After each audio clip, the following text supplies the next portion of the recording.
আন্তর্জাতিক আইনকে বুড়ো আঙুল দেখাচ্ছে যুক্তরাষ্ট্র, জাতিসংঘ মহাসচিব। গাজার বোর্ড অবপিসে যোগ দিতে পুতিনকে আমন্ত্রণ।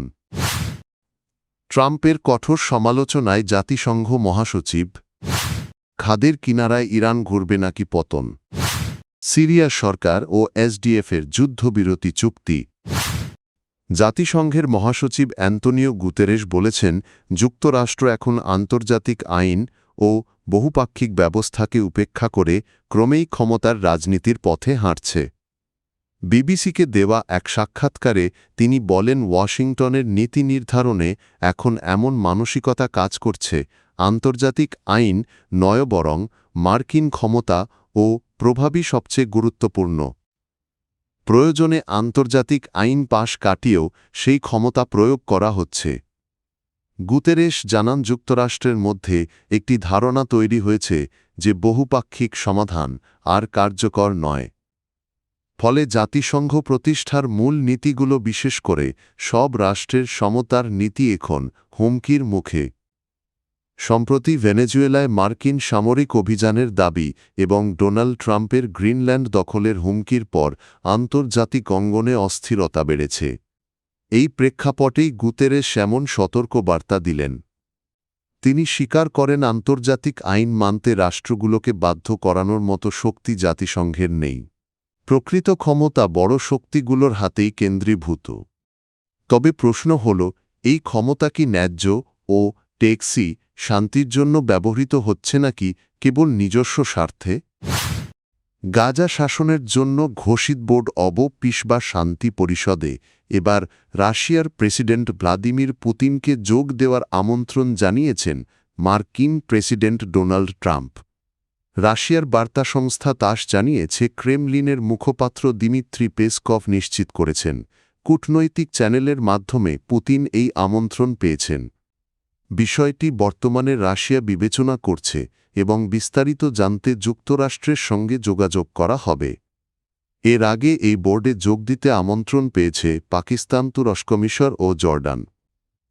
এছাড়া কাজাখস্তানের প্রেসিডেন্টকেও একই প্রস্তাব পাঠানো হয়েছে বলে জানা গেছে। মার্কিন সূত্র বলছে, আরও কয়েকটি দেশের নেতার কাছেও আমন্ত্রণ গেছে।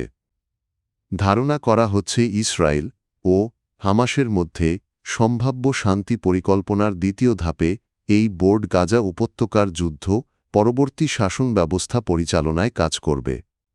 তবে ট্রাম্পের এই উদ্যোগে অসন্তোষ প্রকাশ করেছে ইসরায়েল। দেশটির প্রধানমন্ত্রী বেনিয়ামিন নেতানিয়াহু অভিযোগ করেছেন, ইসরায়েলের সঙ্গে কোনো সমন্বয় ছাড়াই বোর্ড অব পিস ও গাজা নির্বাহী বোর্ড গঠনের ঘোষণা দেওয়া হয়েছে, যা ইসরায়েলের নীতির পরিপন্থী। ভেনেজুয়েলায় নেতৃত্ব পরিবর্তনে মার্কিন হস্তক্ষেপ, ইরানে বিক্ষোভ ঘিরে চাপ সৃষ্টি এবং গ্রিনল্যান্ড দখলের হুমকি, এসব ঘটনাকে কেন্দ্র করে বহুপাক্ষিক ব্যবস্থার ভবিষ্যৎ নিয়ে গভীর উদ্বেগ প্রকাশ করেছেন জাতিসংঘ মহাসচিব আন্তোনিও গুতেরেস। বিবিসি রেডিওর এক সাক্ষাৎকারে গুতেরেস অভিযোগ করেন, যুক্তরাষ্ট্র এখন আন্তর্জাতিক আইনকে গুরুত্ব না দিয়ে ক্ষমতার দাপট দেখাচ্ছে।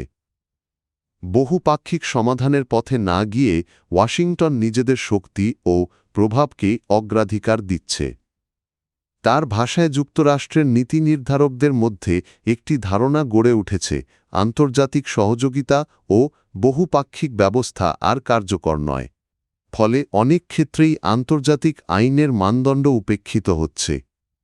এই মন্তব্য এসেছে এমন সময়ে যখন যুক্তরাষ্ট্র সম্প্রতি ভেনেজুয়েলায় সামরিক অভিযান চালিয়ে দেশটির প্রেসিডেন্টকে আটক করেছে এবং ডোনাল্ড ট্রাম্প বারবার গ্রিনল্যান্ড দখলের হুমকি দিয়ে আসছেন। গুতেরেস সতর্ক করে বলেন, জাতিসংঘ প্রতিষ্ঠার মূল নীতি, বিশেষ করে সব সদস্য রাষ্ট্রের সমান অধিকার, এখন গুরুতর হুমকির মুখে। ইরানের রিয়ালের দরপতন ও দ্রব্যমূল্যের ঊর্ধ্বগতির প্রতিবাদে শুরু হওয়া বিক্ষোভ এখন রক্তক্ষয়ী সরকারবিরোধী আন্দোলনের রূপ নিয়েছে। টানা ২২ দিনের বিক্ষোভ দমনে নির্বিচারে গুলি, গণগ্রেপ্তার এবং ইন্টারনেট বন্ধের মতো কঠোর পদক্ষেপ নিয়েছে প্রশাসন। সরকারি সূত্রের দাবি, এ পর্যন্ত প্রায় ৫,০০০ মানুষ নিহত হয়েছেন। তবে কানাডা ভিত্তিক সংবাদ মাধ্যম দ্য ন্যাশনাল পোস্ট বলছে, মৃতের সংখ্যা ১৬,০০০ ছাড়িয়েছে। এই হত্যাযজ্ঞের জন্য ইরানের সর্বোচ্চ নেতা আয়াতুল্লাহ আলী খামেনি যুক্তরাষ্ট্র ও ইসরায়েলকে দায়ী করেছেন। পাল্টা প্রতিক্রিয়ায় মার্কিন প্রেসিডেন্ট ডোনাল্ড ট্রাম্প ইরানের শাসন পরিবর্তনের আহ্বান জানিয়ে নতুন নেতৃত্ব খোঁজার কথা বলেছেন। বিশ্লেষকরা বলছেন দমন পীড়নের মুখে বিক্ষোভ কিছুটা স্তিমিত হলেও জনগণের ক্ষোভ ও শোক সহজে প্রশমিত হবে না। প্রশাসন টিকে গেলেও এই সংকট শাসক গোষ্ঠীর জন্য বড় ধাক্কা। সমস্যার মূল সমাধান না হলে সামনে আরও অস্থিরতা বাড়তে পারে। গত বছরের 28শে ডিসেম্বর তেহরানে ব্যবসায়ীদের বিক্ষোভ দিয়ে আন্দোলন শুরু হয়। পরে এতে শিক্ষার্থী ও সাধারণ মানুষ যোগ দেয়। এক পর্যায়ে এটি সরকার পতনের দাবিতে রূপ নেয়। যুক্তরাষ্ট্র ও ইসরায়েল প্রকাশ্য সমর্থন জানালেও শেষ পর্যন্ত প্রত্যাশিত সহায়তা না পেয়ে বিক্ষোভকারীরা ট্রাম্পের বিরুদ্ধে প্রতারিত করার অভিযোগ তোলে।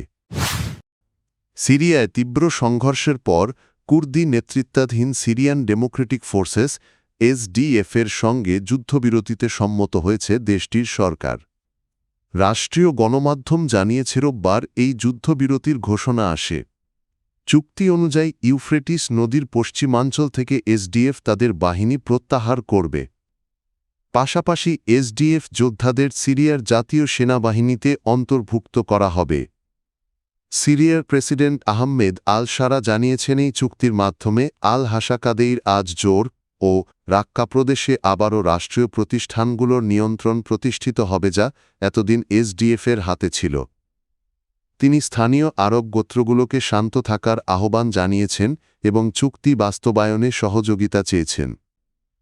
চুক্তিতে আরও বলা হয়েছে আইএস বন্দীদের শিবির এবং সেগুলোর নিরাপত্তায় থাকা এসটিএফ প্রশাসনকে রাষ্ট্রীয় কাঠামোর সঙ্গে একীভূত করা হবে। ফলে এসব বন্দী শিবিরের পূর্ণ দায়িত্ব নেবে সিরিয়া সরকার। এছাড়া এসডিএফ কেন্দ্রীয় সরকারের সামরিক নিরাপত্তা ও বেসামরিক গুরুত্বপূর্ণ পদে নিয়োগের জন্য কয়েকজন নেতার নাম প্রস্তাব করবে।